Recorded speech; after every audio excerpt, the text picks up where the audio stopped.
This is the Tom Barnard Podcast. Listen live weekday mornings, 8 to 9:30, or anytime you like as a podcast on the Tom Barnard app at tombarnardshow.com or wherever you get your podcasts. We are back, ladies and gentlemen. It's an interesting time of the year. That's all I have to say. You go into January. It's 2 below right now. High today of 3 above. Not great. Yeah, it's pretty cold out there. Like my dog likes to kind of take like laps around this park that we live next to, even sure, with snow, light snow and it's chilly temps. She still likes to take an adventure, and it's like, you just need to go to the bathroom quick. Let's out. Right. It's so cold that even yesterday and into this morning, she kind of takes her few steps and it's like, damn. Yeah. Let's get back inside. We gotta go, baby. We gotta go. Hey, look what I didn't even know she did this, but I got to show you guys something. My wife bought this for me look at that. Ooh. It's a nice pad. Is it like mouse pad? Is that a little mouse Caribbean pad action? Is that the view outside your front door or balcony? Yeah, that's it exactly. No question about it. But no, I didn't even know she was going to do it. That's one thing I will tell you, honestly, God, I adore my wife because we've been together forever and ever and ever. But I really feel sorry for people that can't find that good relationship. Some people never do find that good relationship for themselves. It makes you kind of sad, doesn't it? Oh yeah, because especially like you're saying with you and Catherine, like she went out of her way, like she's probably like, this idiot doesn't have a mouse pad. Let me get one for him. You do know Catherine, don't you? You know my wife. But it came from a good spot. She's like, you know what? Let's get this so he doesn't, maybe scratch the desk or whatever else. And I'm sure you do plenty of stuff like that for her as well. Okay, now I got to run this by you guys because you're my security staff. Mm-hmm. I got a few emails over the weekend from Elon Musk's son. Mm-hmm. And Elon Musk's son, I didn't know this, but he lives in South America. Mm-hmm. And he said, Tom, I hate to put you through all this, but he really wants to talk to you. He wants to have lunch with you. Matter of fact, he'd rather have dinner with you, but he doesn't want to keep you out too late and blah, blah, blah. But, obviously security is a very, very important thing. So I'm going to need you to send me all your personal information. Yeah. Yeah, no problem. And Venmo me $1,000 so we can secure your spot. You'll get it back. You'll get it back. I couldn't, and so I did a little research, or actually I should say Catherine did a little research. His name is Kai Musk. That's his name. There are 15 of them. There are 15 Kai Musks that are Elon Musk's sons. Did you know that? Yeah, and I'm sure they do like where you can get like the A with the little symbol above it, so Sure. It looks like it's actually his name, but it's not. And Yeah, God. Yeah, and that's interesting that he's emailing you considering he was born in 2006. Yeah. Well, there is that. It's very, very true. Yeah, I don't know what is wrong with people. What the hell is wrong with people? That's what I want. I just have to make sure my father really, really wants to meet you, but I have to do security for him. So, dangerous disc jockey. I will say that Kai has a much better stroke of luck than some of the later kids. Yeah, I was just going to say he's the one set up for success, probably the best, because if your name is like Tau Techno Mechanus Musk, it's a rough one. Or XYZ 123, that one kid, whatever the hell his name is. X and then an A and an E combined somehow, and then A-XII is a name. A couple years ago, he had another child with grinds named Exa Dark Side. Once again, the A and the E are together. Side Rail Musk. Why? And then, oh my God, I thought you were joking. And there actually is a kid. There actually is a kid named Techno Mechanicus. Oh yeah, Techno Mechanicus. This guy sucks. And these people are running the world. He's the richest person on earth, isn't he? Well, you don't know because in Dubai and places like that, you don't know how much money those guys got. But he's one of the richest people in the world, and you do that to your kid? Yeah, and it is weird that he somehow is now like kind of the president alongside Donald Trump. Yeah, kind of. Like he's like his right-hand man with, I guess, good business savvy, but no political experience whatsoever. You mean just like everybody who's running for president? You mean Yeah, like I that? guess that kind of. I mean that whole deal. I just love the fact, ladies and gentlemen. I'm kind of glad that it was a weekend because I've backed off on going on social media a little bit because I just cannot stand the fact that people are so mean to one another. We got all these things that are going well and some things that aren't going so well. But I cannot believe that people have gotten as mean as they have. It's just, I can't even, everybody's a tough guy now. That's the part that I just absolutely love. And I happened to be talking to a guy over the weekend. This guy was about 6'3". Looks like he might have been lifting weights for, about the past 40 years, something like that. And I asked him, let me ask you a question about this. Because I'm, 73 now, and the world has changed, all the rest of it.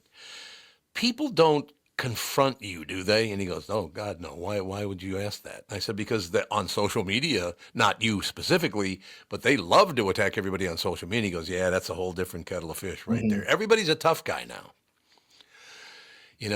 I just, here's what I would like you to do, ladies and gentlemen. STFU. And the reason I want you to do that is because now 24 people have died in Los Angeles because of these fires, and you political pricks are arguing over who's right and who's wrong. Why don't we worry about that later when the fire's out? Yeah. I just don't get it. Yeah, I saw Biden announced that the government is going to cover the next 180 days or whatever of the costs of taking care of the fires and stuff like that, which I think should be, at least right now, given, like you said, Tom, people are dying, people are getting displaced from your homes. Pretty easy to be like, yeah, you know what, that's probably the right call. But then you have well, what about all these? What about this money and all this? So it's like, can we just put it to the side for a little bit? Right there, it's like we'll sort that out after. Yeah. Let's just make sure we get this thing taken care of, and then afterwards we can figure out where we need to move money around, and we'll be all right. This is not a Democrat thing or a Republican thing. It's an American thing. So both sides shut the hell up, work together, and let's get this taken care of. 24 people have burned to death. And you go on social media, it's like nobody cares. It's like they don't even care. I only care about how does it affect me that 24 people died? Well, it really doesn't. See, it affects their families, but not you. You're not that big a deal. I'm not that big a deal. That's just how the world is. God, people might be the meanest they've ever been, and I do blame our school system for that. Our school system is a disaster. The things they're teaching now and the things they find most important to talk about is like, what is wrong with you? Right? Yeah, and I think with the fires and kind of everybody freaking out, I think it says a lot that Mexico, who it seems like every other year somebody wants to build a wall. They're sending firefighters to help us. And so it's like they don't care that maybe we're not the nicest to them all the time. They're like, yeah, you guys need help. We're going to come help you out. And I feel like more people need to take that route. If they're able to come and help us out and fight the fires, we can all take it, separate ourselves and not make it political and help everybody out. And I guarantee you, both parties will be on social media today taking credit for getting Mexico and Canada and one other place for sending people to help. And I'm sure the people on social media, my party's taking full credit for that. It was me, more me now. No, it was not you, more you now. Once the last flame is extinguished, somebody's racing to a microphone to go, I defeated the fire. Exactly. I am so sorry to hear it. And I have not heard one, maybe it's happened, but I haven't heard it. I'm so sorry for 24 families that have lost someone burned to death in that horrendous fire. Can you imagine going through that and then dying in that fire? Could you shut the hell up about your personal needs and what you want out of life for right now? Because 24 people are dead, and how many more, who the hell knows how many more are going to die? Calm down, for Christ's sake. Right? Yeah, and to be in that fire, it looks terrifying. I saw a video of a guy that he either wasn't able to make it out in time or was wanted to stay behind and protect his house, but he was filming and he opens his front door and it's just fire all around the house, and he goes back, he cracks a beer and goes and sits inside, and I'm like, this that doesn't probably gonna end well for you, sir. So could we be human beings again instead of being driven by these? Let's be honest, and if you don't agree, get away from me. Both of our parties are complete bullshit now. Both of them, the Republicans, the Democrats, all you people care about is fame and money. God, you're disgusting people. Why? Why do they have to be that way? I don't know, but one of the most like jaw-dropping things was a local politician actually. It was during the George Floyd like riots and stuff, and everything was on fire. And he goes, "This is a great time to maybe purchase some property, like in the area. Like that's when there's blood in the streets, there's money to be made." And I was There like, you go. "So I don't know that you really are focused on the right things." Read the room. Read the room. Let's talk about this. I mean, Not the time for your real estate endeavors. Yes. I don't know how this works out for everybody else, but in my family, I would say, let's say there's a grand. Going with all the in-laws and all the rest of it, I suppose there are about 15 people I'm talking about here. I don't know if that's the exact number, but it's right around that number. With children and everything, it's probably, children of voting age is probably more like 25, something like that, people and all the rest of it. Mm-hmm. Some are Republicans, some are Democrats, some have no political affiliation, some don't want to talk about politics at all, but I love every one of them. I adore my family. My family got me through a lot of trouble over the years and all the rest of it. My brother, fought in the Vietnam area in the Marine Corps twice. My sister Bobby took over the family when my father was put in the nut house, my sister Bobby and my mother. I mean, I don't care what your political affiliation is. You're not going to change it anyway. And here's the real reason I don't care about your political affiliation or mine. It's all about money anyway. Doesn't matter which party you're part of. It's all about making money now. Isn't that just disgusting? Don't you think? Oh yeah, that's the basis of every like political agenda. It feels like nowadays. Unfortunate, sad, but true. But we'll move forward with it. I guess it's gotten to me. I got up this morning kind of early and won't watch television, and seeing all these people everything is just burning to the ground, and they're trying to help, and and then you got some of these.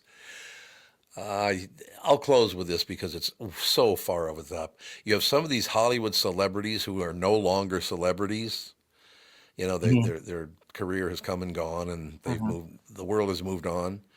They're trying to use this to gain fame again. Like, would you calm down? I'll help out, but only if you give me a starring role in a new Disney film. Like, Jesus.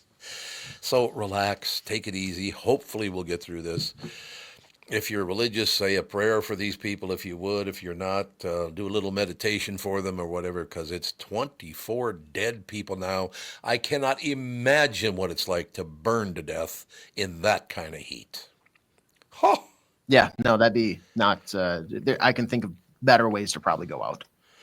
I would absolutely like drinking yourself to death. That'd be much more fun. Don't you think? That's on the list, I would imagine. It's on the list. We'll see how it works out. Before we go to break, and I know we got to get to break, but Keith Urban kicked out two of his longtime band members. One had been in the band for 25 years, and nobody knows why he kicked them out. I haven't seen this. It's the number one story on a lot of sites now. Why would you kick everybody out of your band? Or not everybody, but two guys been with you. One's, I think, like 12 years, and one's 25 years. Just, nope, you're no longer with the band. Forget it. What? Interesting. Well, we'll get to the story. I'll tell you what. Maybe we can ask, some sports hunyuck or whatever. If they, you know what I'm saying. Yeah, I know some sports guys that are massive Keith Urban fans. Phil, he loves Keith Urban. Huge. Okay, we're gonna find out exactly what's going on right after this, ladies and gentlemen. Tom for Livia got some exciting news. Want to introduce you to the Livia. I've been talking to Livia for quite some time now. As a matter of fact, I can't say who it is, but I have a dear friend, might be a relative, but he's a dear friend of mine, even if he is a relative. Needs to drop some weight and all the rest of it. And I talked to him about going to Livia. I have about 25 more pounds now that I lost 80 pounds in total. I wanted to lose like 105. So I have like 25 more to go. And I lost 3 pounds over the weekend, which is great. But I told this person, hey, you should go to Livia, and I will be there shoulder to shoulder with you. I'll stay on the program as long as you want. I mean, I can't stay on it till I weigh 50 pounds, but it's a great situation. Takes weight loss to the next level is what it does at Livia. It's very, very nice people. That's the other thing that's very important to me. They're very nice people that actually do give a rat's ass about how you're doing, which is a wonderful situation. Same team of registered dietitians, nutritionists, registered nurses you know and love. Now offers, I said know and love, you heard me. Now offers even more tools for success, including the latest GLP-1 medications for qualifying patients. I've had a great run. Like I said, I lost 80 pounds on Livia, and then I took a pause, and now I'm going to jump back. Well, I did jump back on Friday. So it's not like I'm going to. I already lost 3 pounds over the weekend. I've done very, very, very well with it. I do not get hungry, and that's the biggest part. For me, going on a diet, being hungry just does not work. Well, that does not happen with Livia. Join today. Get 25% off Livia's award-winning program. Trust the local experts who've been helping clients lose weight and keep it off for over 15 years. With 9 convenient Livia centers, there's never been a better time to start. Visit Livia.com or call 855-GO-LIVIA to schedule a free consultation. Do not wait. Let's make this your year to succeed. 2025, baby. Livia, we do weight loss differently. When you need someone to listen, a lawyer you know and trust. If you've never been in an auto accident, it's hard to know what to expect from the insurance adjuster. Here are some tips. 1, if they taught you about whether or not you should hire a lawyer, it's a good sign that you probably should.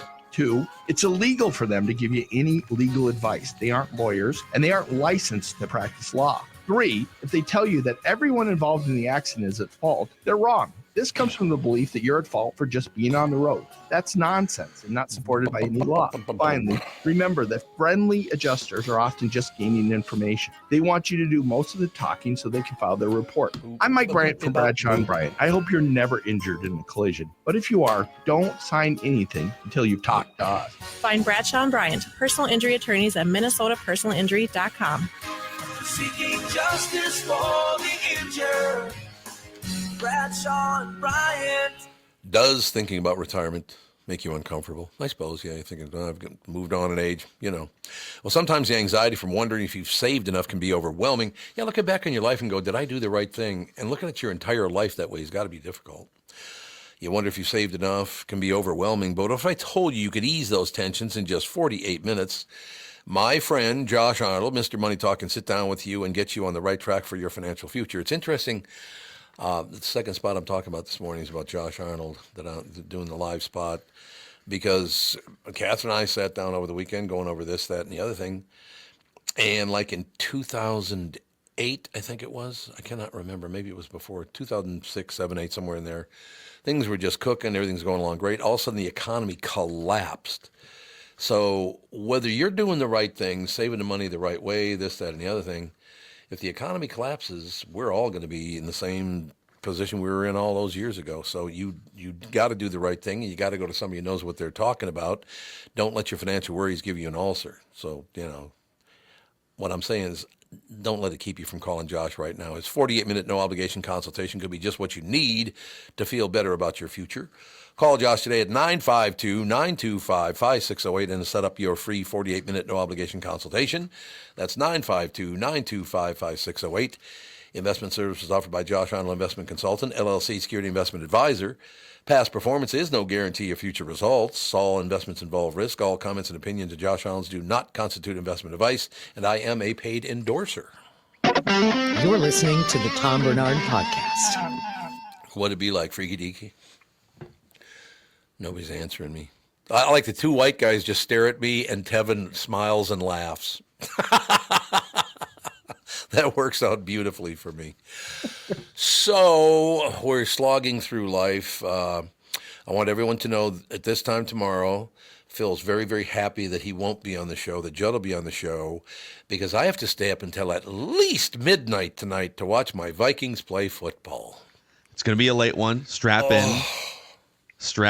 Yeah, they so the Rams, man, like with all the obviously the fires and the displacement in Los Angeles, you got coaches and players that are they're trying to practice and prepare for a playoff game the whole week and figure out if their house is going to burn down and family. And then there's a story from the weekend. Matthew Stafford, the Rams quarterback, his two twin 7-year-old daughters were hospitalized in Arizona with, I think they were on like IVs. I think they're going to be fine, but it was like a really bad sickness or flu bug or something. So the Rams are either going to use all this and rally and come together, or it's going to be way too much to be dealing with leading up to a playoff game. We'll find out tonight. Just watching that video of that city just on fire, and it just will not stop. What do they got it like 11% contained now? Is that about right? Yeah, it's not very much. It's not much. I know. These people like taking video from the window of airplanes, and you just see the mass acreage burning still. It's terrifying. Now, Phil, I wanted to run this by you because I need advice, some direction here, and I already asked AJ and Tevin about it. So I keep getting messages from Elon Musk's son, Kai, he said that Elon wants to have dinner with me one night and talk about the future of America, but he's going to need my, all of my information because I got to Tom, we have to make sure that it's you. It can't be a fake Tom. So I need all your banking information. I need all your information to make sure it's really you. Yeah, it sounds like a great opportunity for you, Tom. I would send over. You could really influence the direction of this country if you can just confirm your identity and get this dinner lined up. Is it up there? And so Catherine, I said, Catherine, would you do me a favor and look up the name Kai Musk? She said, sure. Comes back and said, which one? There are 15 of them. Okay. Wait, Elon has 15 kids all named? That's awfully bizarre. I didn't even know it. Can you believe people are that filthy that they sit on the internet just sucking money out of poor people? They think you're old and senile and going to fall for their tricks. That's what's going to happen. They're targeting anyone over the age of whatever. Yeah. It's really unfortunate that people are doing that kind of thing. But, they got people burning to death, 24 people dead now in Los Angeles, and you're trying to work people to get what? What are you going to get out of it? $500, $1,000, maybe something like that? It only takes one rich, old, senile person to, like, let's say you send it out. It's kind of genius, actually. Let's say you send it out to 10,000 people, and one person gives you their bank account information, In fact, the more I think about it, this could be a great little side project for all of us here. Let's see if we can scheme some people. Yeah, let's do that because I'd feel so good about myself. Do you have to admit to yourself? Now, here's my question, and we'll get back to the Viking game because it's very, very important. But do you not have to admit to yourself that you're a moron, have no talent whatsoever, you can't make your own money because you're too stupid, but you are crooked enough to steal from other people? Right, but who's dumber, the person who's scheming or the person who falls for that scheme? But the problem is with those flames, that's what it was all about, is helping the people out in Los Angeles. You got to help these people out. Yeah. And that's what my father wants to talk about. So some people are going to fall for that. They are. It is sad. And it's way easier to scheme people now because the only way you could do it, there was like 50 years ago, you would send a letter to someone or you would maybe call them, I guess. And now the different ways you could send a text or an email, click a link, so many different things. Yeah, there's really, it's unfortunate. So getting back to staying up till midnight tonight to watch my Vikings, they better win that damn game is all I got to say. So I did see a couple of the final scores yesterday. How did everything end up over Saturday, Sunday? Whatever? Well, the Packers got their asses kicked. They were I did see that. Embarrassed in epic fashion. You had the Buffalo Bills. So the Broncos and Bills, the Broncos right away, rookie quarterback score a touchdown to take a 7-0 lead, and then they didn't score again the rest of the game. Yep. So we got the Bills and the Ravens next week in a clash between the two top MVP quarterback candidates. But the last night was probably the most fun game of the weekend so far. The Commanders and the Buccaneers. Rookie quarterback Jaden Daniels for the Commanders just lighting. It's the first time that any iteration of the Washington professional football team, Redskins and then the Washington football team and now the Commanders, first time in almost 20 years they've won a playoff game. So they were celebrating last night. Yeah, complete dumpster fire franchise, but ownership change, front office, coaching change, new quarterback. So they've kind of wiped everything out. And, the last time they won a playoff game was in 2005. So good for the Washington Commanders last night.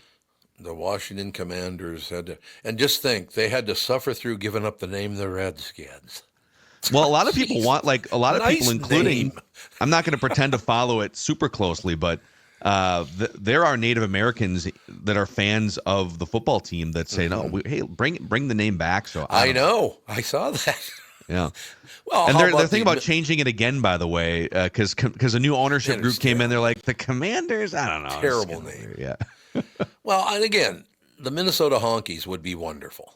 If they was the Minnesota Honkies football team, I would love that. But Is that what you're going to change it to if they lose to the Rams tonight? The Whiteskins.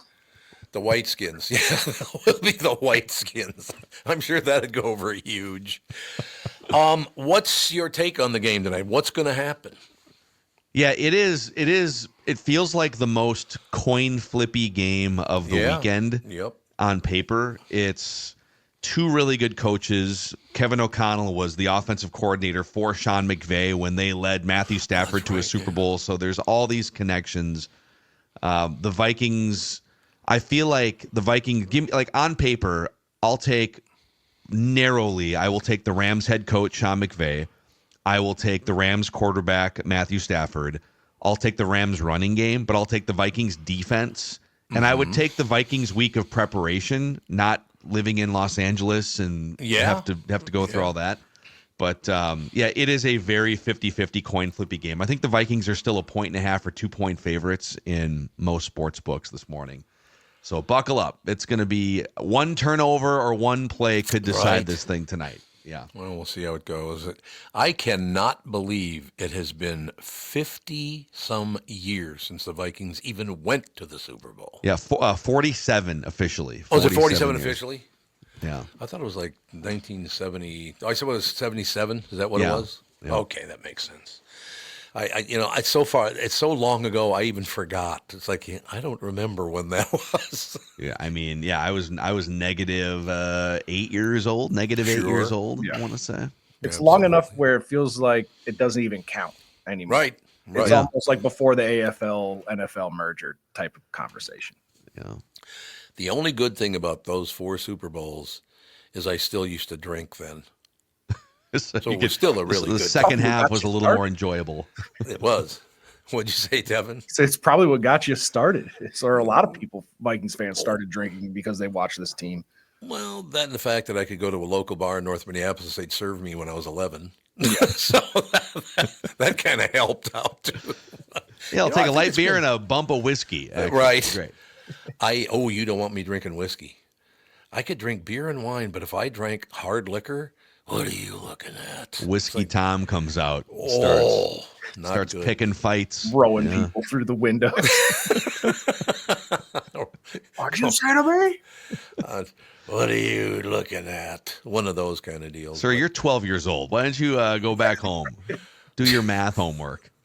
Well, the good thing about it is when I was 11, I grew to be over 6 feet tall, and I weighed about 200 pounds at 11 years old. So I think a lot of people thought I was 21.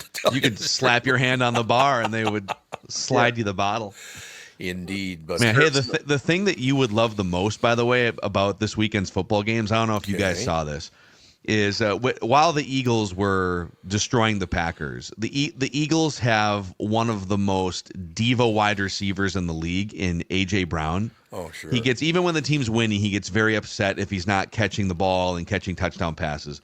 So the Eagles were up by a couple touchdowns, but A.J. Brown only had one catch. And they pan to the sideline, and he's reading a self-help book on the bench. And Tom Brady was the color comp. Tom Brady circled it on the telestrator, and according to reports, Inner Excellence, Train Your Mind for Extraordinary Performance is now an Amazon bestseller this morning on the internet. Good for you, kids.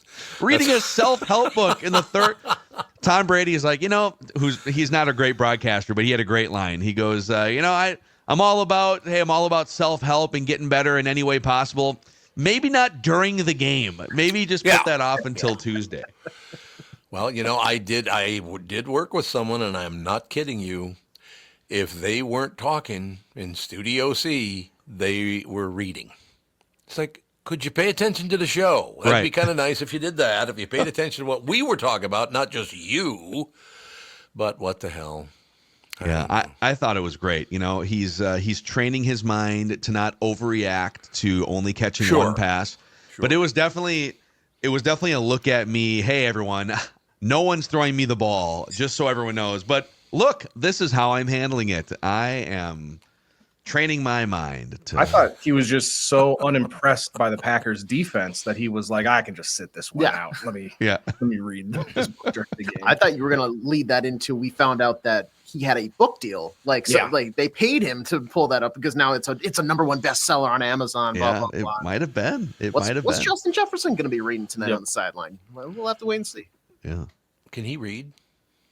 Oh, Justin Jefferson? Thank you very much. He's a for smart agreeing to guy. be here. I know. It's just getting you big babies. Anyway, moving forward with life is what we're going to do. I would assume. No, I won't say it because they'll blame me if they lose then. But I'm assuming that the Vikings will win this game tonight because there are going to be a ton of Minnesotans in the stands. There should be. Yeah, it's much more. So the NFL did give Rams season ticket holders and Cardinals season ticket holders first dibs. So there might have been a bunch of Rams tickets that bought Rams fans that bought tickets, but those Cardinals ticket holders are likely just turning around and selling those on the secondary market to Vikings fans. Right. So there should be a large contingent of purple there for sure. Why would you give Cardinals season ticket holders first crack at the Vikings Rams game? Like that, I think because it's the easiest database to just like get people in the door. Yeah. Because they can just send a blast out and then from there they can sell the tickets if they want to. They want to sell concessions. That's what they want.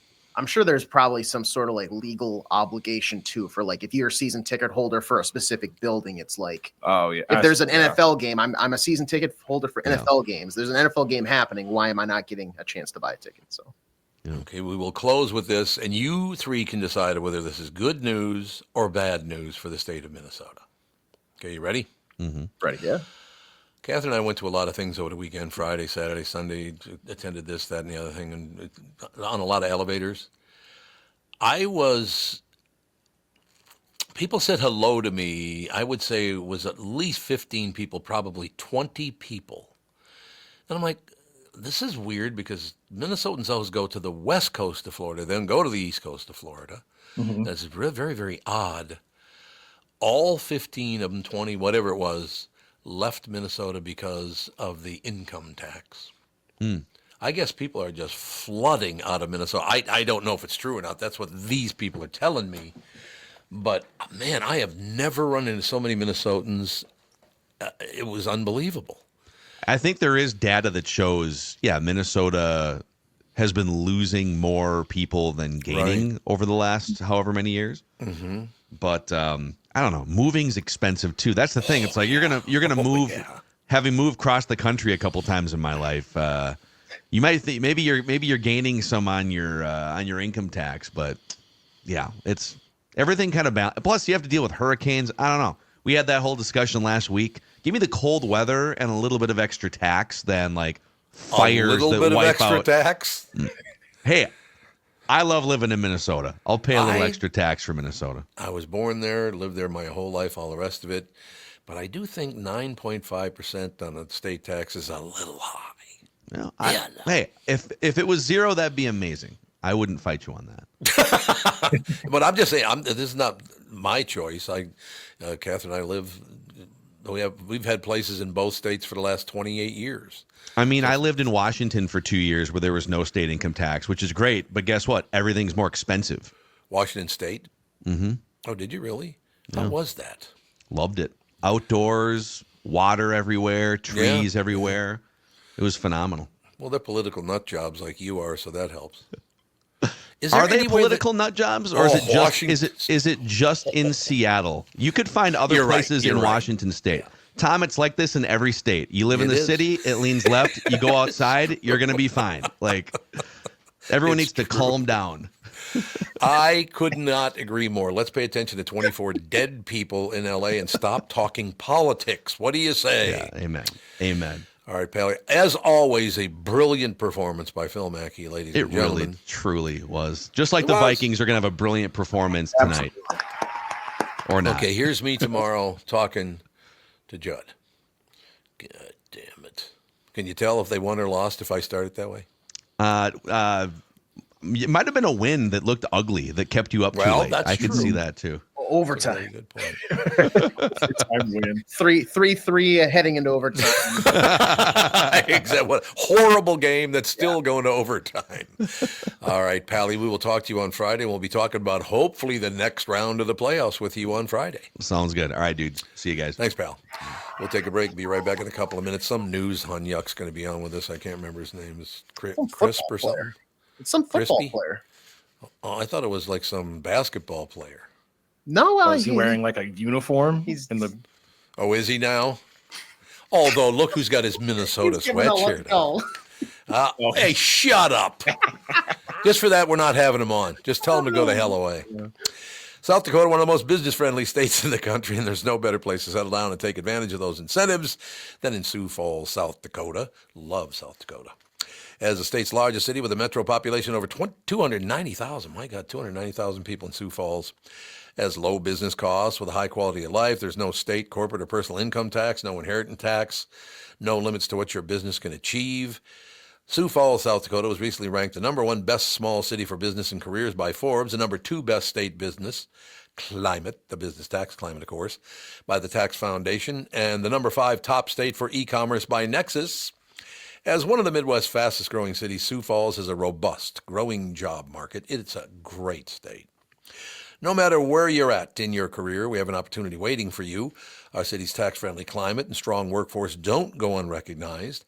Forbes named Sioux Falls one of the top small cities for business and careers each of the last 15 years. In 2020, Sioux Falls also ranked as the #4 best city for young professionals. How does South Dakota stack up against other states? Well, they rank second in the nation for the lowest cost of doing business, the most business-friendly state, and the best business tax climate. And as South Dakota's biggest city, Sioux Falls is at the center of these benefits. Now is the perfect time to make your move to Sioux Falls. Visit SiouxFallsDevelopment.com. The past several years have been the craziest in the history of the car business. The pandemic, supply chain, and chip issues all causing extreme inventory shortages that led to, well, predatory pricing. Some dealers charge thousands of dollars over MSRP. We never played that game. I'm Jim Paul of Valley Buick GMC. We knew that would leave a bad taste in a customer's mouth. More importantly, from an integrity standpoint, it was just wrong. So what about the current market? You know, inventory and pricing. Valley has their best inventory in years. Really all the Buick and GMC models. Even the previously hard-to-find Yukons, HD pickups, and Hummer EVs. Plenty of deep discounts. Many with factory rebates and low-interest financing. Then it's a good time to buy? It's a great time. We're welcoming our previous customers back, as well as anyone else that felt the treatment just didn't feel right the last time somewhere else. Valley Buick GMC in Apple Valley and Hastings or valleycardealers.com. Car buying without the bad aftertaste.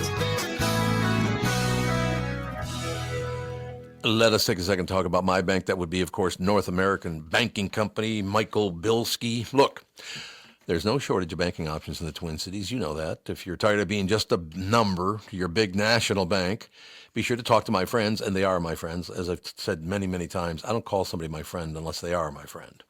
Bilski's teetering, don't get me wrong, but you know. Talk to my friends at North American Banking Company. They offer the same online and mobile banking options as other banks, but with the unparalleled service of a community bank. I also like being able to go to any of their 6 Twin Cities locations: Roseville, 50th and France, Hastings, Woodbury, Shoreview, and Maple Grove. So if you're looking for a better banking experience, why not bank with my friends at North American Banking Company? Go to nabanco.com and learn more. Member FDIC, equal housing lender. You're listening to the Tom Barnard Podcast.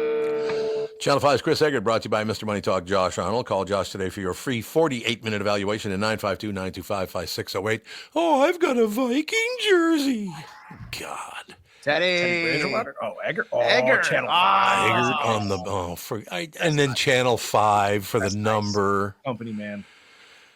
You know, I never did play organized football. Played a lot, sandlot football and all that stuff. But I always wanted, and again, you have to remember, I was about, 14, 15, 16 years old at the time, that if I ever did play at North High School, play football, I wanted the number 69, and they said no. Yeah, that one usually doesn't get handed out at most. It doesn't anymore, does it? I've got a son who's an O lineman, and I can confirm I don't think that I don't think that actual number usually gets passed out to the O-line. So I set the tone all those years ago. Yep. God, you can't even joke around anymore. So what's big in the news today, Palomino? Well, we have the Vikings game tonight, so that's why we got the uniforms on. And so on Minnesota Live, we're doing all Viking stuff, which is fine. That's fair. You guys just talked about it. Our big story was again the latest on the LA fires, which overnight the death toll rose to 24 people. It sounds like they're having a really hard time even determining. They've got cadaver dogs that are going out today. They're going to be out trying to. I mean, it's a disaster. Obviously, I think the last thing I heard was there's 16 people who are missing. But no one's sure. I mean that's right. And they're being pretty upfront about that. The winds are supposed to pick up today. They had a good weekend of progress on knocking, like at least 3 of the fires are contained. They're not out, but they're at least contained. But the winds are supposed to pick up today, so that's going to be the bad thing. Chris, is full containment still at about 11%? Depends on which fire you're talking about. Yeah, I suppose that's true. The Palisade fire, I just saw when I walked in here, it was 11 or 7 or something like that. But 150,000 people under evacuation orders. Mm-hmm. Yep. And I looked this up this morning just because I wanted to get an idea of how big it was. 62 square miles for a majority. There's another fire that wasn't included in that, but 62 square miles. For comparison, the city of Minneapolis is 59 square miles. So it's burned an area bigger than the entire city of Minneapolis. And St. Paul together, I think. No. Just Minneapolis. Okay. Yeah. Yep. So I misread it this morning. Yep. So the city of Minneapolis, the whole thing is just so sad. And now you hear, and I don't know if this is true or not, because I try to watch many different, I of course only watch one local channel, that'd be Channel 5. Of course. But when it comes to national ones, I watch a bunch of different ones. Yeah. Some of these people, when their house burns to the ground and will be hauled away, they are never getting their land back because the way it was written, and I guess there are thousands of them, that they no longer own the land because there's not a house on it. Now, they're not going to enforce that, are they? I hope. Geez, I haven't heard that. I guess. I heard it yesterday. Huh. Yeah, I don't know. It's just you think about so many of them who maybe didn't have an insurance, and the whole thing's going to be a mess. And the federal government will help, at first, but then you sort of think about the long term. The long term and the schools burned down and people displaced, and I don't know. They probably did that on purpose. I don't want to go back to school. Well, I don't know. I'd say stuck in a hotel room with your family for 5 days. Right. However, I think most kids would actually be ready to go back to school and not. But they actually did.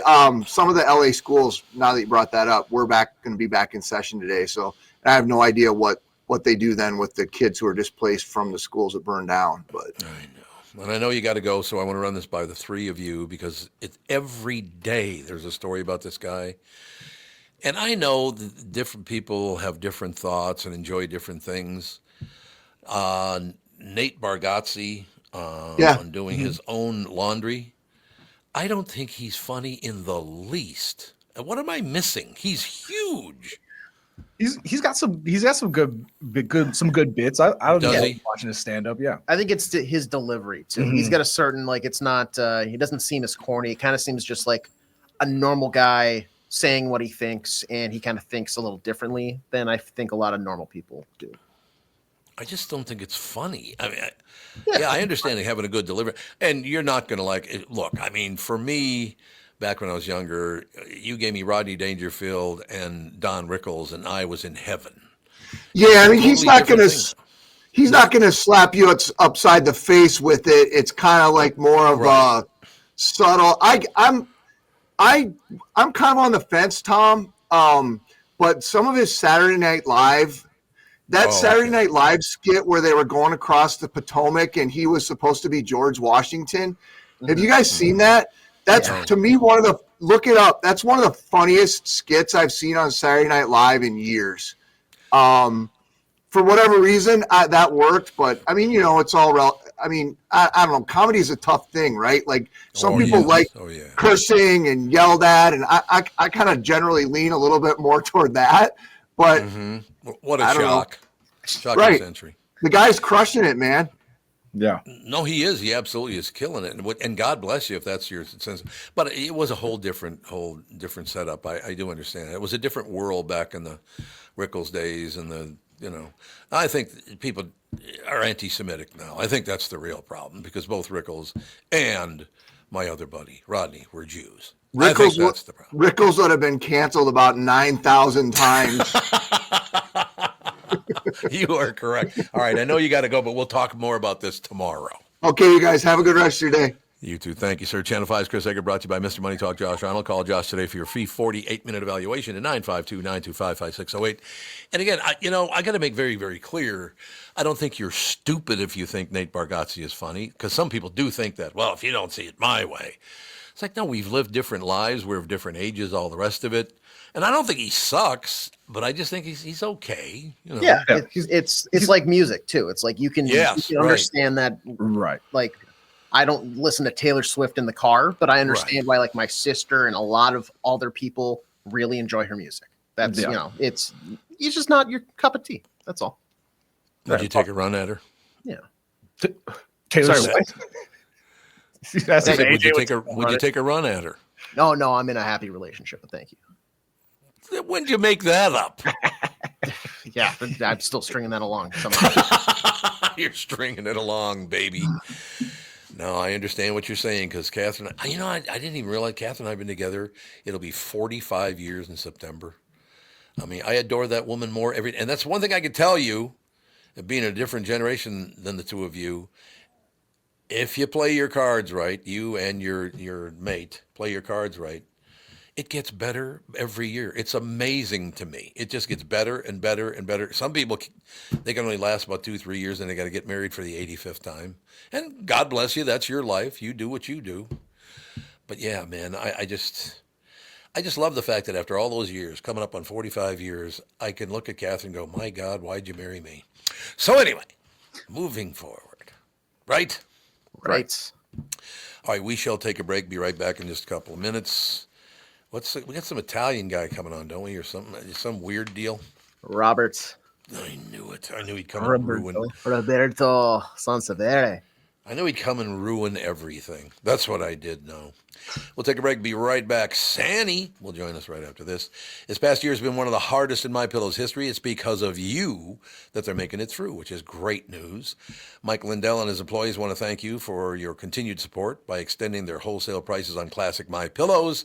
Get standard classic MyPillows now for only $14.98. I can't believe I'm even saying that. Only $14.98. But it gets even better.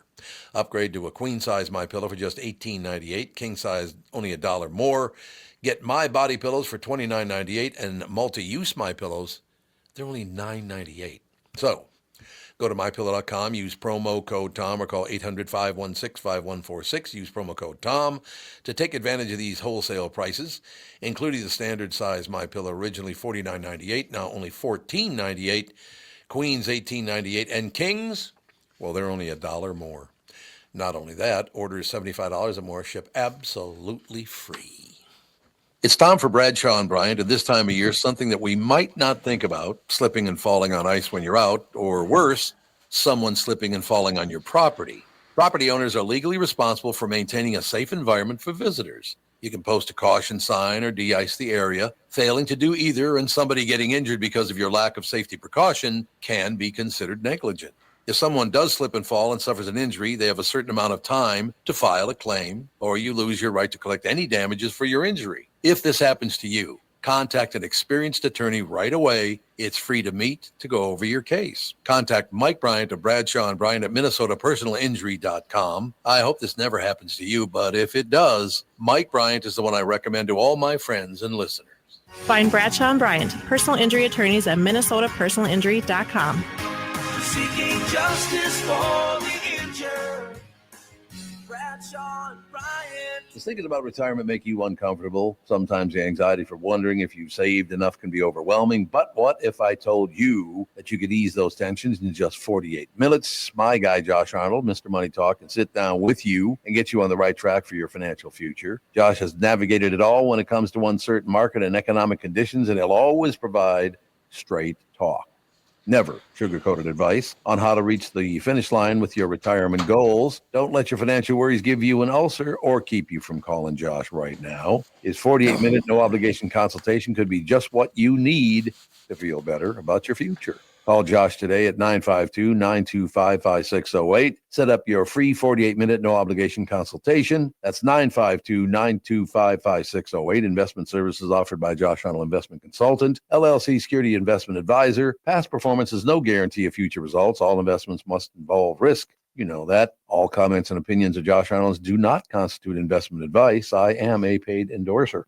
This is the Tom Barnard Podcast. Listen live weekday mornings, 8 to 9:30, or anytime you like as a podcast on the Tom Barnard app at tombarnardshow.com or wherever you get your podcasts. Ladies and gentlemen, Bob Sansevere Sports brought to you by Bradshaw and Bryant, personal injury lawyers seeking justice for the injured. Contact Bradshaw and Bryant at minnesotapersonalinjury.com. That's minnesotapersonalinjury.com. Sanny, what is happening? You got a big game tonight, Buster. Oh, big. Big as they come.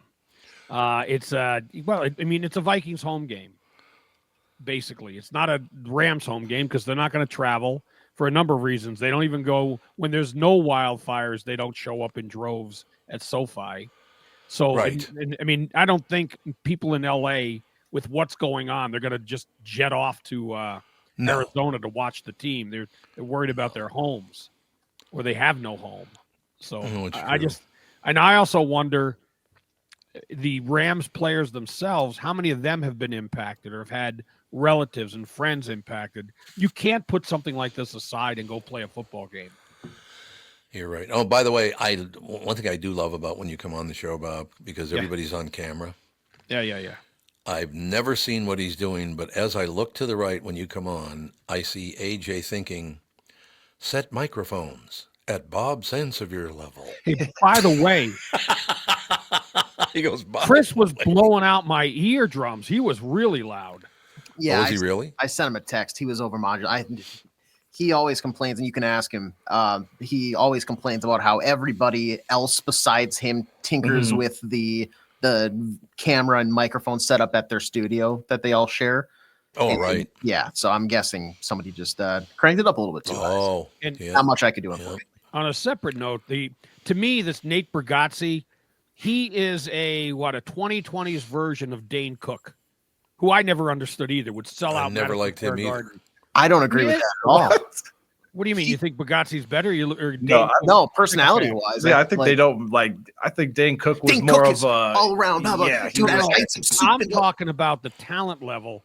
I watched Bargatze and I said, "There's some of the stuff is humorous," but I'm not like Roland. No, I don't think he's funny in the least. Actually, he's not like the world's funniest comedian, but I'd be like he's solid. All right, okay.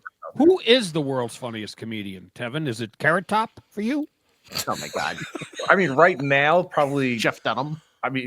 Jeff Dunham. Yeah, Jeff Dunham. There you go. I mean, Andrew Schultz is probably the hottest comedian out right now. I mean, and then obviously you have like your Dave Chappelle's of the world, Bill Burr, very funny guy. Okay, we better get to something here very, very quickly because you guys obviously aren't paying attention because Nick Swardson's in town in Minnesota this weekend, so you might want to throw his name out there too. Really? Oh, look at you! Look at you guys turning on Nick Swardson. Oh yeah, he's funny. Yeah, I think of him more as an actor than a comedian, like stand-up comedian. I don't think he can act worth shit, but no, just kidding. Just kidding. I tell you one thing, you go, I don't care where I've been in, many, many states in the United States. If you're with Nick Swardson, particularly women lose their minds when they recognize him. Real ladies killer, huh? I guess, but yeah, they just love it when they run into Nick Swardson. So yeah, Nick, thanks a lot for being on the show last Friday. You dope. I think they want to mother him or baby him or something because he's cuddly to them. He could be cuddly. You're absolutely right. No question about it. Got the nicest family involved. He is the least nice person in this family. But nobody argues. I don't know his family. I'll take it. I don't know either. I love his family. I've known his family for years. Very, very nice people. All right, so Bob, we have a game tonight, and then tomorrow morning. You're not on Tuesdays. No, right? I'm not. The reason I ask that is because I'll be up until about 1 o'clock in the morning by the time I settle down.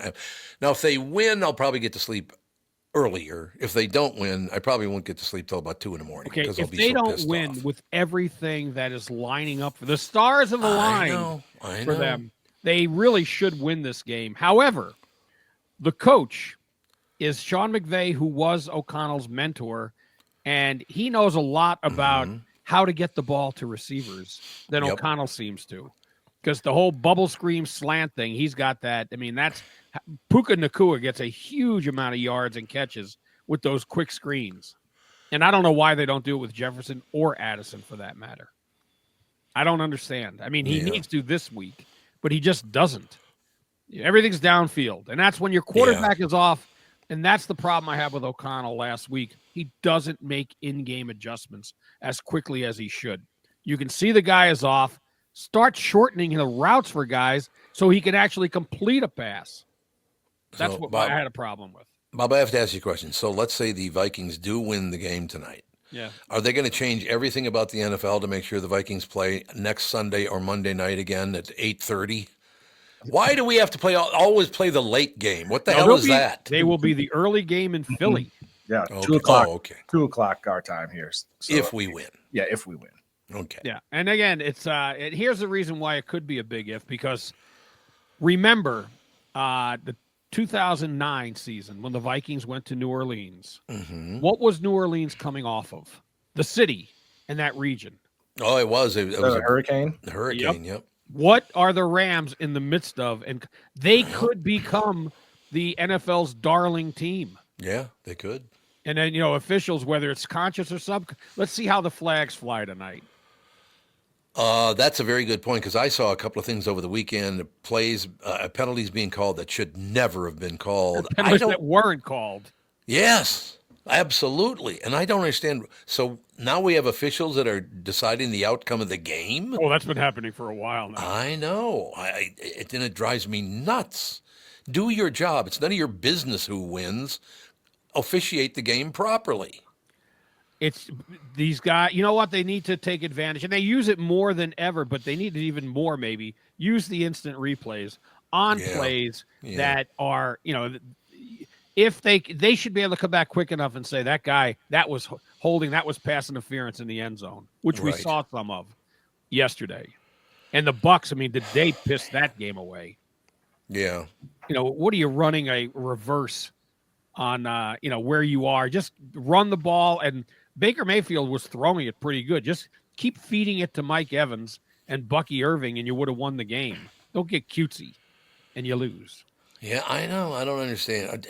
Are there any real shocker losses so far in the playoffs?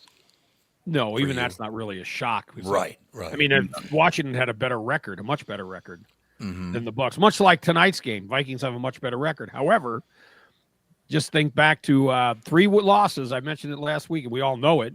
2 to the Lions, 1 to the Rams. That Ram loss was coming off the Lions loss. The Vikings, or when you play the Lions, the record is 6-10 the next week. That for the opponents, and that's really tough. Yeah. When you lose to the Lions, those teams went 6-10 in the next week. Bob, have you ever met the head coach of the Detroit Lions? No. I'm afraid of him, and I've never been anywhere near him. God, that guy's terrifying looking. I remember how people mocked him about, we're going to gnaw their knees. And, but you know what? It's what they do. This team has taken on his personality. They have, yeah. Undoubtedly. And that's, they're really not afraid of anything. Mm-hmm. Yeah, and he pushes it. You could tell by looking in his eyes, he's not the guy to piss off. No. Oh, God, no, because he's huge.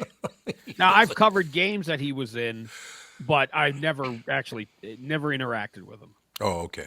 I mean, I've never actually met O'Connell, because when I stopped covering the team on a regular basis, he wasn't even hired yet.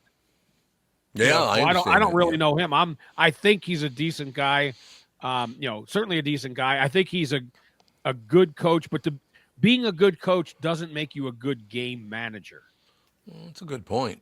And yes, you look at the record. I mean, last year was horrible, but I do think that a lot of the reason for their close games, his first year, last year, and this year, have a lot to do with his. I don't know about inability, but I'll go with inability to adjust on the fly. I think they're that close because he's not like last week. How do you go into halftime and not decide Darnold's off? We got to shorten the routes. Why does God do this to us, Bob? Because if we win the game, he does hate me. There's no question. Because I would assume they'll win the game tonight. Because I think there'll be a lot more Viking fans in there cheering them on, which I would think would jack the team up. I would think. But I don't know about Philadelphia, Bob. If they win that game, they have to play Philadelphia. I don't know if they can beat Philly. The problem is Philadelphia. It's not even the fans as much. It's the weather conditions, too. It'll be in the Yeah. I mean, it'll be in the a high. I looked a high of 41, and then in the 20s with rain. That's not conducive to Vikings football nowadays. No, it's not. No, that plays right into Philly with Saquon Barkley just running up and down the field, and we're going to have a tough time passing if those are the conditions. And you're going to have a tough time, too, with a quarterback like Hurts who can run the ball, too. And, I mean, veteran quarterbacks have been problematic for this team, even in the close games. If you're a veteran quarterback, they understand that a blitz is coming. They all know that the Vikings are going to blitz. So it's not like there's nothing the Vikings can throw at a team that they haven't seen before because they know how aggressive they are. And you could take advantage of that aggressiveness. So we'll see what happens then. I mean, I do think if the Vikings lose, frankly, if they lose, it's like an embarrassment because the game was moved to much to their advantage. Yes. And the fact that you cannot take out the human element of, I mean, I don't know how many players have lost their homes or are in areas, but they all live in that area. So, I mean, it has to be wearing on them too. And if they put that aside and beat the Vikings, it's not good. It will cost.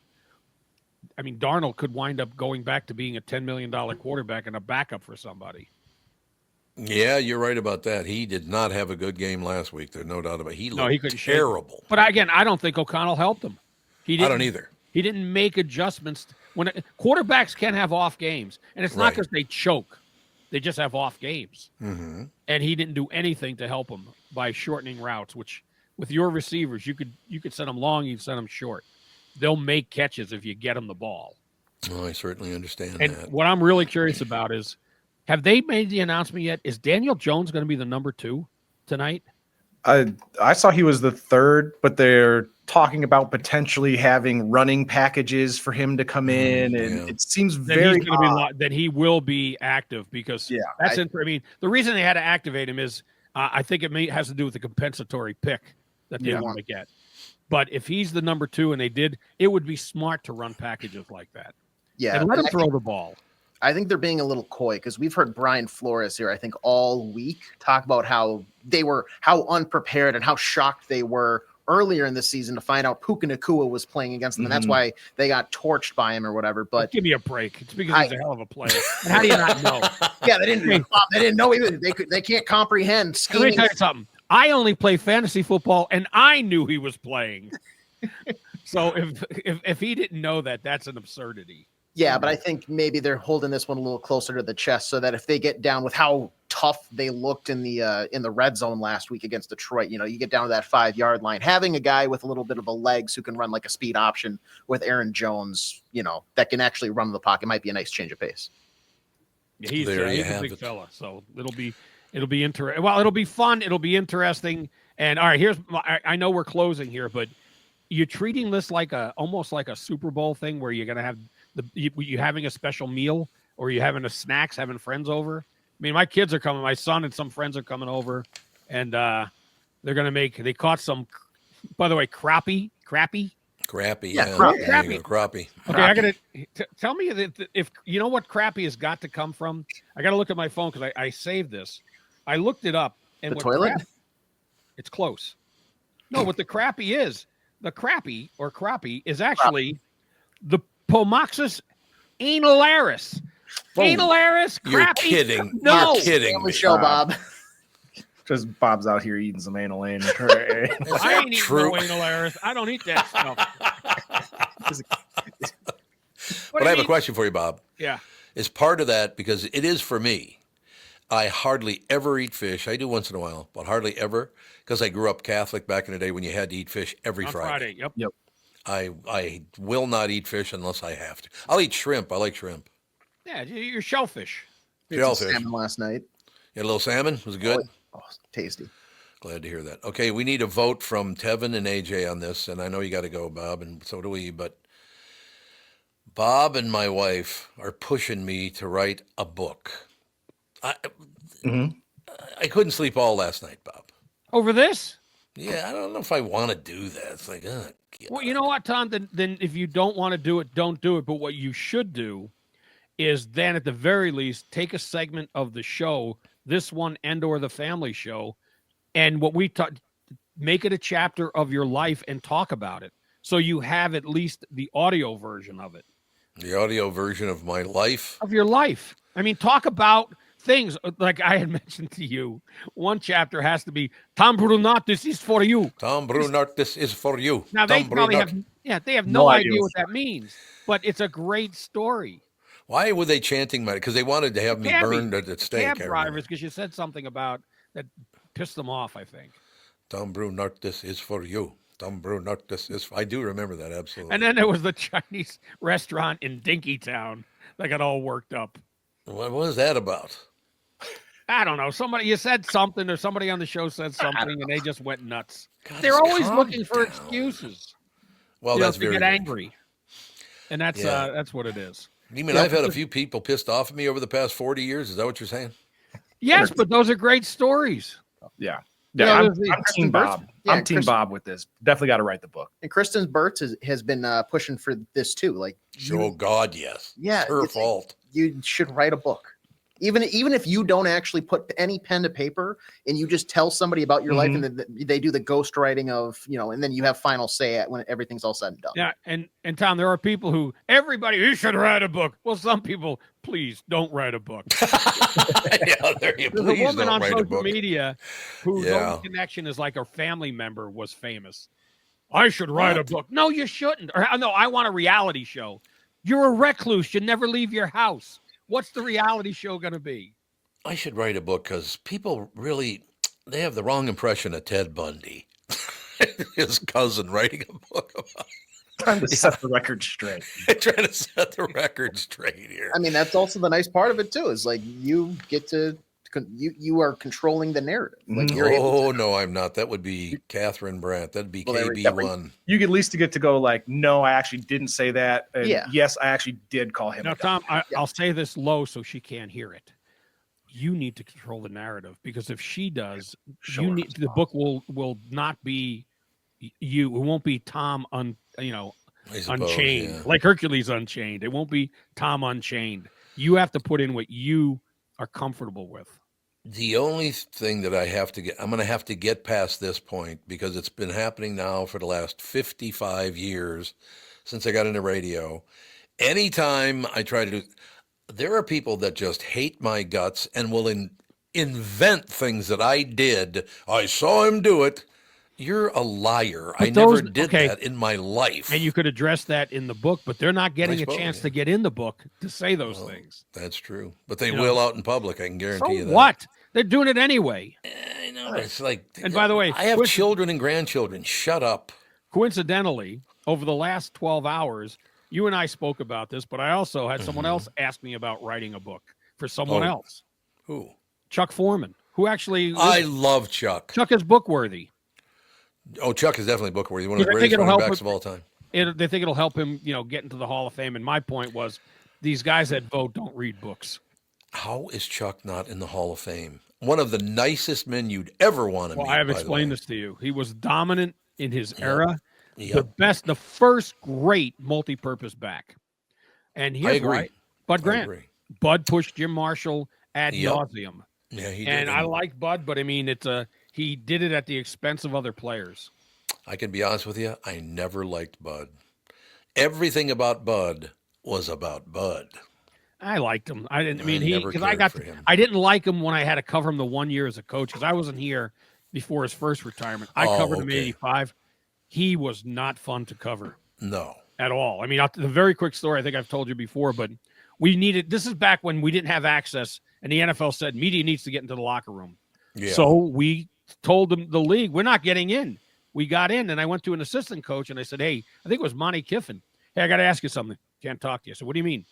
Bud said that we can't talk to the media anymore. So I said to Bud, why can't we talk to the media? And he goes, well, you got locker room access. You can't hold all the cards. So he took the assistants away because he didn't win on that one. So I felt a little like Hank Stram with the Chiefs, knocking them off. Yeah, I understand it. And let me close with this. I only met 2 of his kids, Johnny, and, of course, Bruce, and a very, very sad story there. His son's the nicest guys you'd ever want to meet. No, they are. They're great guys. Great guys. Bruce, unfortunate what happened, but what did happen Mike to is a Bruce? great guy. I don't remember. Mike's wonderful. Well, I think it was a cancer. Was it really? That he had. I think so. Such a good guy. Yeah, his son's really good people. No question about it. So, see, you always want to end on a positive note, don't you, Bob? Oh, you got to do that. Yeah, sure. Whatever. Okay, Bob, go screw yourself. All I right. thought I'd change the narrative there. What do you think? Before Bob goes, I haven't been able to shake this entire segment. You do what now? I haven't been able to shake this entire segment that, like, I know it's misshapen behind you, but you kind of look like Mickey a Mouse. misshapen Mickey Mouse. Yes. Oh, he does. Yeah, one big ear and 'cause one I got small the 2 ear. hats behind me. The 2 hats. One, Yeah, one I big got ear, one ear. one small ear. One ear is inflamed. Got clipped. Yeah, and Bruce Grant brain cancer is what he officially. Oh, it's Yeah, I brain forgot. cancer. It's been a long. What year was it? Because it's been a while now. 15 years or more than that. He was young. I don't have that information from me Okay. right now, but yeah, Way it's too brain young. cancer. I will close with this. The last time, well, I mean, every time I saw him, because he would come in the studio once in a while, or I'd run into him or whatever, and he always had this look in his eye, and he'd look at you and go, all right, well, I hope to see you again soon, but I'm going to go have some fun. It's like, okay. He loved to have fun, let me put it that way. Really too bad. He was Great, a hell of a great college guy. quarterback, too, at a UMD. Mm-hmm. Yeah, I mean, 2018. It looks like. 2018. Oh, I thought it was longer ago than that. 7 years ago. My God. All right, now we've gotten a sad note here, but, I did want to give it, because I never did care for Bud. I thought Bud was all about Bud, but his family, really nice people.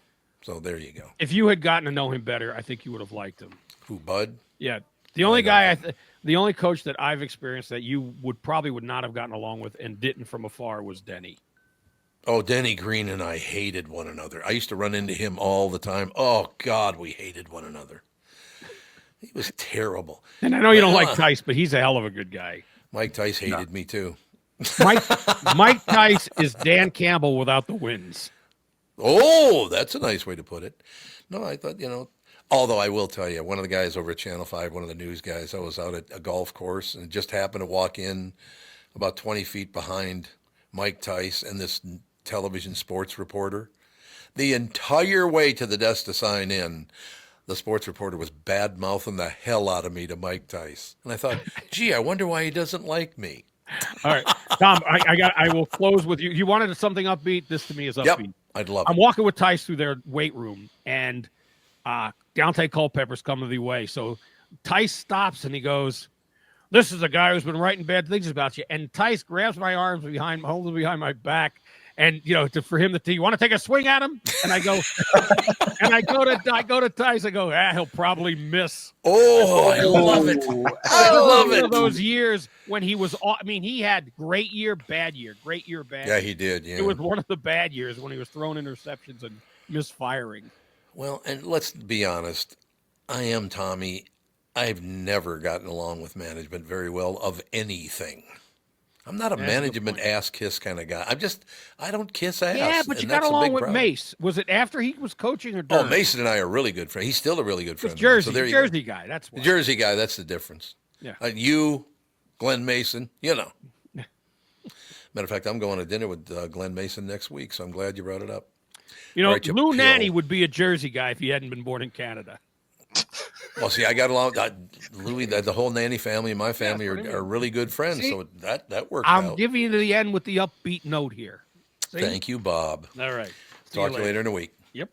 Bob Sansevere Sports brought to you by Bradshaw and Bryant, personal injury lawyers seeking justice for the injured. Contact Bradshaw and Bryant at MinnesotaPersonalInjury.com. We'll be back, do a little schmoozing, and then coming up in about, about 10 minutes, something like that. Oh, no, I think she'll be good to go right after this break. Oh, she will be? Okay, good. Yeah. Well, I'm glad to hear that. We'll be right back. What's her name again?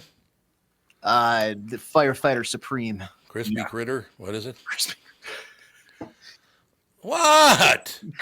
I just wasn't expecting that. That's funny. All right, we'll be God. No wonder those coaches hated me saying things like that. Anyway, moving forward, KB2 with us right after this.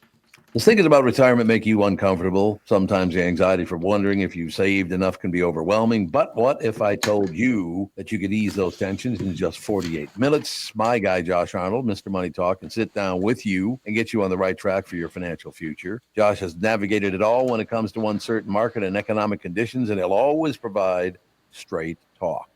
Never sugar-coated advice on how to reach the finish line with your retirement goals. Don't let your financial worries give you an ulcer or keep you from calling Josh right now. His 48-minute no-obligation consultation could be just what you need to feel better about your future. Call Josh today at 952-925-5608. Set up your free 48-minute no-obligation consultation. That's 952-925-5608. Investment services offered by Josh Arnold Investment Consultant, LLC Security Investment Advisor. Past performance is no guarantee of future results. All investments must involve risk. You know that. All comments and opinions of Josh Arnold do not constitute investment advice. I am a paid endorser. Is that text you're sending so important that you missed your turn? Is that text you're sending so important that you ran the red light? Is that text you're sending so important you didn't see the ball coming onto the road or the child that followed? Hi, I'm Mike Bryant from Bradshaw and Bryant. When you take your eyes off the road for even 4 seconds, your vehicle travels 100 yards. That's the entire length of a football field. If you absolutely have to text, you need to pull off the road somewhere safe and do it from there. Texting and driving is against the law and can cause serious injury or even death to you and others. Now that is important. We hope you're never injured in a collision, but if you are, please contact us. Find Bradshaw and Bryant, personal injury attorneys at MinnesotaPersonalInjury.com. Going farther with Mike Bryant on your side, seeking justice for the injured. Bradshaw and Bryant. I hosted my show on the radio for 40 years. Now I host the Tom Barnard Podcast. And I'll tell you, I've never seen the passion and engagement from our audience as I do now. I know we also have businesses that listen to our podcast, and it got me thinking, wouldn't it be great to help those businesses grow by telling my listeners about them? So here's the deal. If you own or handle marketing for a business, would like to have my audience buy your product or service, visit TomBernardShow.com, keyword partner, and we'll put together an ad campaign to help your business. That's TomBernardShow.com, keyword partner, and thank you for listening. You're listening to the Tom Barnard Podcast. Kristen Burt now joins us, ladies and gentlemen. Kristen Burt, Entertainment News brought to you by North American Banking Company. Go to nabanco.com to learn more. Member FDIC, equal housing lender. A listener just sent me a note. I have to show it. Oh, I tell you, KB2 is going to be all lit up and nuts after I show this. But let's see. So, you guys can't even see that, can you? That's the glare. Let me too see much if I can make glare. the screen a little bigger. Does that help? Oh, yeah, there you go. Okay, so you see that? Who thinks he sucks? Yep. And it's Donald J. Trump. Yep. Who do you think it is? He's asking if you think he sucks. I don't know, but what I will say is based on the circle profile picture, I don't think that's the actual guy. You don't think it's Donald J. Trump? No. Didn't he have the blue check mark? Yeah, he's got the blue check mark. Absolutely. It's a big Yeah, difference. you're right, because nobody with $8.99 in their pocket every month. That's right. If you've got the money to pay Elon Musk, he'll give you a check mark. Well, you got that right. Okay, so here it says Donald J. Trump. Who thinks he sucks? Any guesses on who he thinks sucks? I'll say Newsom. That's a good take. I will say this. It was somebody he sat joking around, slapping each other in the back, laughing up a storm, having a great time the last time they're on camera together. It is, ladies and gentlemen, Barack Obama. So it isn't Donald J. Trump that's doing it. It's something else, somebody else doing it, right? Because I mean, I don't know if those guys get along, but they were laughing, joking, having a great time last time I saw them. Yeah, there's a lot of unhinged stuff that Donald Trump will tweet, but that's not. I don't think he's up there going, who thinks Obama sucks, and let's have a. And I think deep down he wants Obama to like him. I really do think that. Probably true. Yeah, it's probably true. Why? So they can all be filthy together. They're all, but I mean, I think they are. I do think Donald Trump has this real weird, desperate need to be liked, probably stemming back to his childhood. I do feel that that's where he lashes back at people too when he gets criticized. Instead of maybe reflecting on himself, he just lashes back. But he desperately wants to be liked by Hollywood and everything else too. Yeah. That is really my assessment of him. You're probably right about that, ladies and gentlemen, but I just saw that's like, do you think he sucks? Now, first of all, I don't see Donald Trump using that verbiage anyway. Do you not like him or something like that? But do you think he sucks? That doesn't sound like a Trump thing to me. I don't think he says sucks. He would say something. He would phrase it a little bit differently. But right. We circle back to it. It means the same thing, doesn't it? Yeah. But it is a cooler way to do it, Like, if I held up a sign right now, do you think Tevin, Chris, and AJ suck? You would know that wasn't me that held it up. I would say a complete pain in the ass. I wouldn't say suck. Right. Totally call different. me a commie. Commie. Or a booze hound. Booze hound. That's another good. Yeah. So, are you in your house? I am. Okay. How did that happen? Are you okay? I'm going to bring tissues because I feel like all I do is cry on your show. And I'm not here to cry all the time, but I will tell you, it has been such an emotional weekend. I left you guys at 7:45 Los Angeles time on Friday thinking, I think if we can get through to 5 p.m. today, we'll be fine. Well, guess what?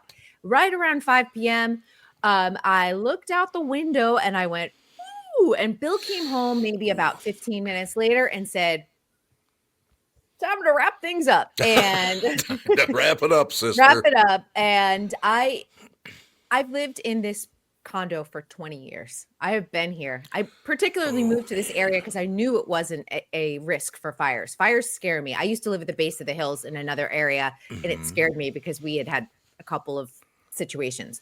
So to see that plume of smoke and that fire at the top of the ridge, really close to my house, was I don't even know. I mean, it just the pit in your stomach. And we packed everything. I mean, we were prepared. I'm a prepper. So my husband is married to a prepper who I had taken all my photos and everything else, 2 carloads full of our entire life that I thought I didn't want to lose in a fire. And our friends Janet and Doug kindly let us go up to Thousand Oaks. We went up to Thousand Oaks for the weekend just because we were we were going to go to a hotel. We were going to drive to San Francisco, but we just needed to get our bearings and we didn't want to go too far away from our home. So we wanted to be away from the danger, but still nearby, if that makes sense.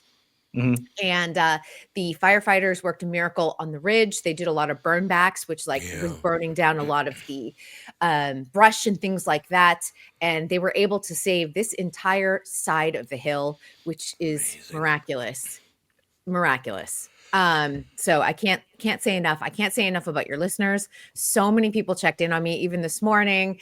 And then yesterday, we were able to return home yesterday morning, and I spent the day with my friend who lost her home in Altadena and just trying to help her. I brought a carload of stuff. I was like, here you go. Cause she had asked for a few things and I went shopping for her. And, she was funny and sarcastic as she always is. And I was like, oh, I know this reaction of where you're like, I'm fine. I'm strong. I'm great. And then we just talked about one thing and she broke down in tears. So everyone's trying to be strong, but I think collectively we're all feeling this very traumatic experience. Well, and we're nowhere near there. As a matter of fact, I couldn't be further away from you in the United States than I am.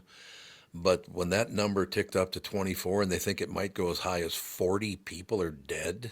Yeah. It's terrible. From our experience, you just got to leave. When you start even seeing it near your house. I will also say we're in danger through Wednesday too. We've got high wind alert again that is kicking up tonight. And the thing that I learned from talking with my friend who lost everything was that if you have the time to prep your house, prep it. It's going to be a hassle because you're going to, my house is a disaster right now. There is stuff everywhere because we're trying to stay prepared just in case. But tear your house apart, get everything you need, put it by the door, pack it in your car, whatever you need to do. Because my friend said, we knew that this fire was coming. We had a few hours of kind of warning. And she said, I've lived here 30 years in this area. Nothing's ever happened. I thought the wind is blowing in the opposite direction. We're going to be fine. We're just going to pack that overnight bag and we'll be back tomorrow. Mm-hmm. And she did have time to get those photos and everything else. And they didn't take it. And she's doing a lot of that, like woulda, coulda, shoulda, all that in her head. So anytime you guys this is just my lesson learned, and I'm a prepper, so we are prepped, but just take the stuff, tear your house apart. You'll be happy whether it did or did not happen. So I hate this, that every time you're on, I look up and there's Jude listening at the door. So cute. And take your pets. Oh, look, he's looking at us. He's Take looking your at pets with you, by the way. Oh, yeah. Oh, God, yes. Yes. Oh, why would you leave your people don't? If you were at work and the cat and the dog were home alone, that is one thing. But if you are evacuating, take your pets with you. They need to have an emergency kit. We used our emergency kit for our pets this weekend, so you need it. I was reminded by my family, a couple of members of my family, that when I was in 7th grade, I think I was 11 years old, something like that our house burned to the ground. And I mean, that thing burned. There was nothing left of it except for one thing that was literally completely untouched. And I will never understand it. Nobody believes me, but it's true. And my whole family can tell you. I think my sister, Vicky, has it now. I'm not sure, but I think so. The only thing in that house that didn't burn to a crisp was a picture of the Last Supper. Oh. You know what that meant to my mother? My mother's like, see, I told you. Yeah, but like in dark times like that, you do need a sign. You need a sign of hope. Yes. And for your mom, that was a sign of hope. And I think that's what a lot of us are feeling. I'm so proud of Los Angeles. Collectively, they have rallied around each other, and to the point that donation centers are like, stop donating in terms of clothing and things like that, and items. They're just basically in need of like diapers and money. If you guys, if anyone has the means, even if it's $5, people lost everything down to the toothbrush. That $5 will buy someone toothbrush and toothpaste. So many of your listeners donated to my friend Kristen, and that's going to make me cry. Just thank you, because you don't know her. Sorry. And it's just so moving to have people reach out to someone they don't know. Obviously, they only know her through me, and just say, how can I help? And to give like $200, some people, it's a lot. Cut that out, because I can't protect you from where I am. So knock it off. I know. I'm just so moved. I understand. And we're all okay. Like Bill and I and the cats in my house are all okay. So.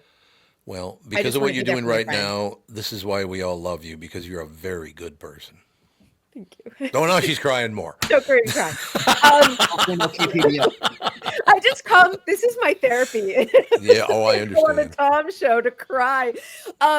But it's just, we've just been, there's a lot of big feelings going around. My cats even have very big feelings. It's amazing how they take on your stress too. And we've been trying to even soothe our animals.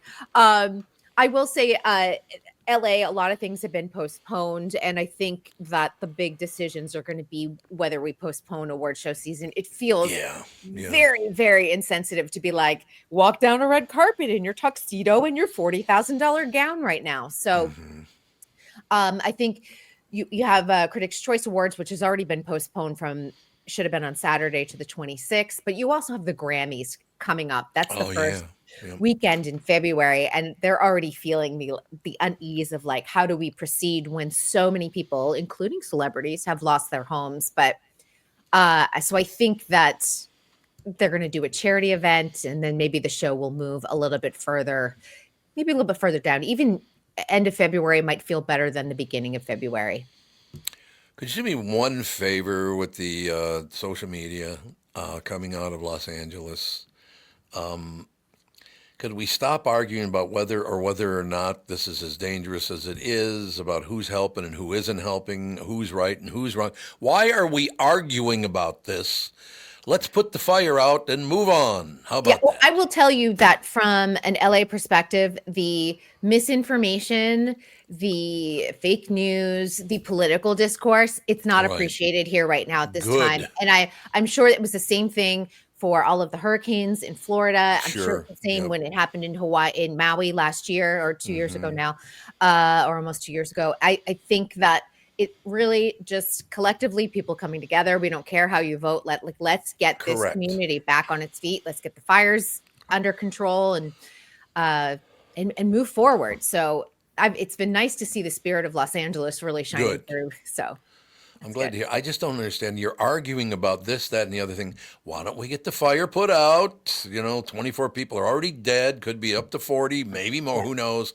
Could you just back off until it's over, and then you can argue about what happened? Exactly. We had our fire chief battalion fighting with our mayor, and listen, there's plenty of discourse around our mayor and her actions. We get that, but let's support the firefighters, all the first responders.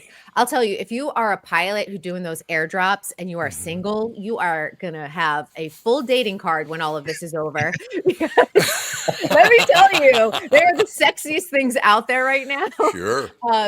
Dropping the fire retardant, doing the water drops. That is what helped save my neighborhood. Sure. And obviously we use some people in the correctional system. They do the burn backs of pre-burning the fire, obviously, and they're working for below minimum wage because obviously they are trying to work towards their freedom and maybe a job in the. What was that? Nothing. What was that? But there are a lot of people working on the front lines doing some incredible work. There's no doubt about that. I just, it's pretty amazing you're back in your house. I can't believe it because, man, you were on the run just 72 hours ago. I'll share some of the photos. Maybe I'll just put them in my Instagram stories, and it'll also post to my Facebook stories. I don't think I want a permanent record of them, but just walking out to the corner and going, oh my God, okay, and I as we were taking loads down, I would go and record just to see how fast it was moving, and it was moving very fast down the hill. So that's why I said, okay, let's just get everything going. Because you're concerned that you get to a point, you get concerned that you're not going to have that window of opportunity to leave. Right. And that was the scary part. It's so cool to see you back. And that's one of the reasons, well, you and Catherine are, I don't think you ever met in person, but you're the closest of past. She adores you. And I think it's probably the other way around as well. Yes. But I just, people who care this much, and these people that are arguing about the way this is that and that, could you just shut the hell up for a short bit until we get this thing undercover and we find out that everybody is okay? Shut up with your political arguments, for God's sake. Yeah, and it doesn't help anyone who's surviving through this right now. I also think, I think a lot of us, especially my friends who have to rebuild, I'm curious to the construction technology that is going to come out of this. Some of it's already available, but I'm hoping that insurance starts saying you need to have the tempered glass. You need to have building materials that work for our changing climate. And I'm hoping it becomes more affordable instead of less affordable because everyone deserves to have a home. They do indeed. Now, on a side note, I already talked to AJ and Tevin about this. I'm going to talk to you about it as well, because I've been contacted by Musk, Elon Musk's son, and he keeps sending me messages. And he finally got to the point yesterday. He said, Tom, my father would like you to be there at the inauguration, and if you could go over and meet with him, he really wants to talk to you. But you understand, as important as he is, and how he's exposed to everything, I'm going to need all your personal information before you can meet him face to face. I looked. There are now, I believe, 15 or 16 Kai Musks. With the blue check mark, right? With a blue check mark. Blue check mark. Actually, Tevin asked that. Yes, it was a blue check mark. Gotta have that. Well, and I think I talked about this on Friday. It might have been Thursday, but Friday. I feel like that it's sad to me because Twitter was such a great resource for us. And that Yes. blue check mark really gave us the, like, these are the authorities talking about the reporters on the ground, the federal authorities, like information that we needed. And instead, everyone in the Los Angeles area has turned to the Watch Duty app, which has been incredible for us. Oh, good. It gives you updates. You click on the actual fire that affects your area. You get video of press conferences. It's been such a lifesaver, where Twitter used to serve that purpose. I will also say that TikTok is serving a good purpose of people showing like what's happening at some of the donation centers where they need help, people gathering. So that's also been a very helpful resource, even though it's leaving on the 19th. I don't know. So that's been kind of a bummer, but I'm sad to see the downfall of Twitter, because in other natural disasters, I know that they've been incredibly helpful to people. Twitter right now is so incredibly mean. It's not Twitter, of course, it's the people on Twitter. It is incredibly mean right now. And that's really too bad. I clicked on, I was trying to look at one specific thing for my area. So I had it entered my neighborhood just to see if there was any updates on Twitter. And people, I do live in a celebrity heavy area. Yeah, there are, and they're like, good. I hope their house burns. I hope that the whole city, the whole neighborhood goes. And I sit there and I go, I live here. I am not famous. Yeah, exactly. I don't want this neighborhood to burn. It is a cute little area. I know. And I don't want anyone. I don't care if I don't like a certain celebrity. I don't want their house to burn. This is horrific. Why did that happen? Why do people hate each other so much? I think they hate each other now more than in my entire life. I don't know. I wouldn't wish this situation on my own worst enemy. God. No. I don't get it. I don't get it either. And I was like, you don't have to like a person, but you still should wish them well to have a roof over their head and not have to rebuild from scratch. That sounds crazy. You know, and the who next would throw that out there? When you're on tomorrow, I want you to do me a favor. Don't tell Tevin and AJ you're going to do this, though, okay? Okay. When you're on tomorrow, right in front of your lamp, behind you, over your left shoulder.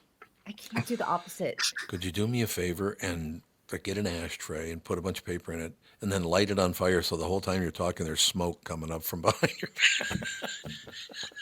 I think given the climate of what's going on, maybe not.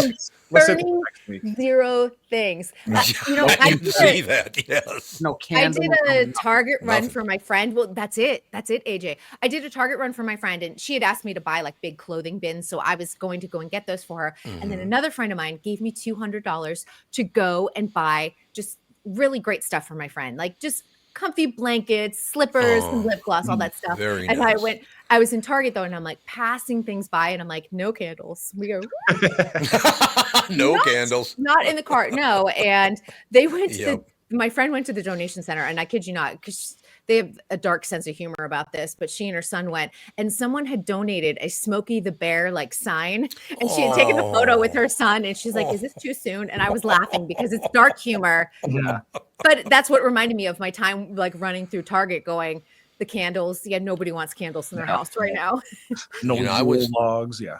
I was the voice of Smokey the Bear for about a week one time. I don't know. The guy couldn't record the commercial. Because I just replaced the guy who was he must have been sick or something. He couldn't. Only you can prevent forest fires. I kind of did my Doc. What the hell's his name again? The guy who's the guy who's in all the cowboy movies and got the big mustache. Doc Holliday? No, it's he played the second Ron in Parks and Rec. And I know who you're thinking. The hell's his name? Yeah, every time he talks like this, and he never opens his mouth when he talks either. Who the hell is that? I love the guy. I think he's a great actor. I can't. Sam Elliott. Sam Elliott. Sam Elliott. Oh, good job. I was thinking of a big, huge. No, he's not a big, huge guy. Sam Elliott. He's got a big, huge voice, though. He does. He has a huge, huge voice. Yes. And I don't know if he still does. Only you can prevent forest fires. I don't know if he's he can so do good that. in Mask. If people have not seen, he's phenomenal with Cher and Eric Stoltz. That's a good love movie. it. All right, my dear. Well, welcome home is all we have to say to you. Thank you, and just continue to send prayers for Los Angeles through Wednesday night. That is going to be our danger zone, and then hopefully we can start really getting back and repairing the city. I will not say who it was. Won't even say whose party it was, but it's on national television. And this guy makes a fire joke like 4 times in the 3 minute he talks. He's making jokes about people's houses burning down. Yeah. Boy, that's hilarious. Too soon. He's a prick politician as usual. Yeah. What a shock. They're not comedians. No, they're not funny in the least, actually. So, all right. Well, you look great. You look very healthy and happy. I'm happy. I saved my curly iron out. That was one of the first things I packed, you guys. I was going to have good hair. You're going to have good hair. Absolutely. Okay, Catherine, once you calm down. That's all I got to say to you. All right, my dear, we will talk to you tomorrow. Things are looking good in your neighborhood, though. Is that correct? Fingers crossed. We were able to come home yesterday, and everything looked good. So let's pray for another good day. I love it. We'll talk to you tomorrow. Sounds good. Thanks, guys. Thanks a lot. Kristen Bird and his News brought to you by North American Banking Company. Go to nabanco.com to learn more. Member FDIC, equal housing lender. All right, I'm not going to work with you two ever again unless you both break down into tears like she did. That's all I have to say. I almost started crying. I'm like, Yeah. I know you do, don't you? It's like, okay, well up a little bit for sure. You know, I adore that woman. She knows. I've never met her in person. That's still, after I think 14 years or something like that, I have never met her in person. Isn't that odd? Yeah, because you've known her for so long and she's got ties to this area, you'd think there'd be some time where your paths have crossed, and she has obviously family in Florida, but maybe like your official retirement party years from now, she'll make an appearance. Did you say days from now? Oh, did I? Was that days? I thought, did you? I thought it was some years. All right, fellas, we will talk to you tomorrow. Oh, no response. Oh, sorry. I thought you were about to follow that up with something else. Yeah, no, I'm looking forward to it. Should be another fun show tomorrow. Absolutely. Sorry, too late. You're too late. You dropped the ball. All right, fellas, thanks very much. Have a great day, and we'll talk to you tomorrow. See you.